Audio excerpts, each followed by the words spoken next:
Okay, those of you who raised your hand, can anybody tell me what the logo is? Don't wait the person. Well, I mean, you already saw it. But, okay, well, that's the logo. And this, if you're unfamiliar with the company, they sell organic natural products like chapsticks and sunscreens and shampoos. But I'm sure that most of you have either bought a Burt's Bees product or you've seen someone applying one of their chapsticks. That's the most popular item, I think. Well, I wanted to know more about Bert, and I found out that he's a real person. So today I'll be discussing how Bert lost Burt's Bees. So first I'm going to share with you who this man is behind the logo, and then I'll inform you about how the company was first established, and then finally what has become of Bert and the company today.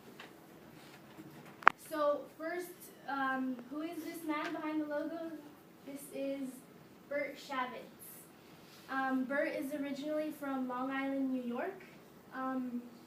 According to Richard Filoni in the August 29, 2014 Business Insider, Shavitz was an independent thinker who never seemed to fit in with everyone else. After Bert graduated from high school, he moved to Manhattan, where he became a photographer for Time Life magazine. And then he grew out his beard and he learned the art of beekeeping. Bert marked his hives with Burt's Bees to keep them from being stolen, and then he developed a reputation within his community for selling honey out of his truck on the side of the road. So now that we've established who Bert Shavitz is, let's find out about how the company came to be. So there might not have been a Burt's Bees if it wasn't for a woman named Roxanne Quimby. That's Roxanne. That's a woman.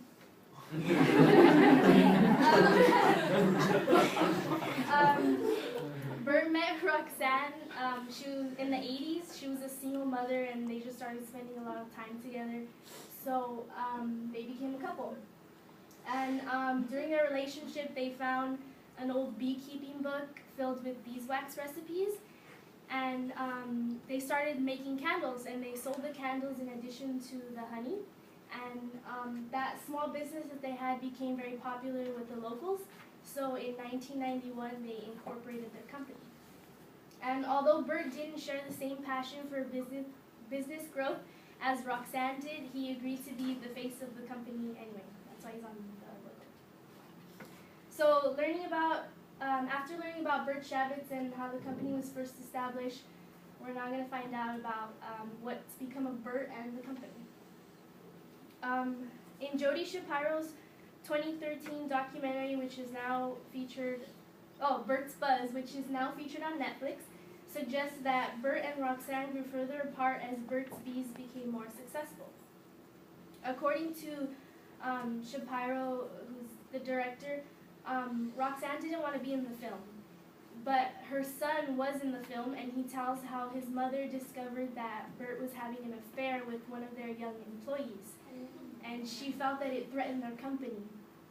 And then Bert claimed that Roxanne was just upset to learn that he had been sleeping with other women, and then she gave him an ultimatum.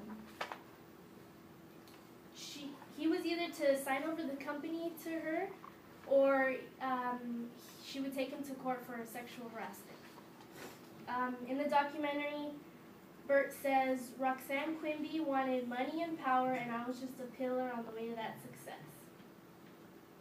So after Roxanne acquired the company, 5 years later, she sold 80% of Burt's Bees to investors for $173 million. And then after that, the Clorox Corporation acquired the company for $925 million.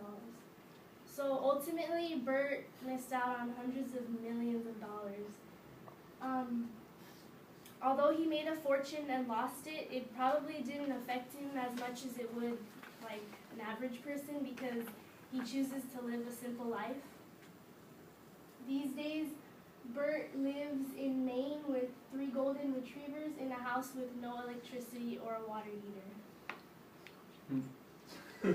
So now now that you've learned about some of the history behind Burt's Bees, hopefully you feel a little more familiar with Burt and the company that he started and unfortunately lost. I first revealed to you who the man was behind the logo, and then I told you about how Burt's Bees was first established, and then finally what has become of Burt and the company.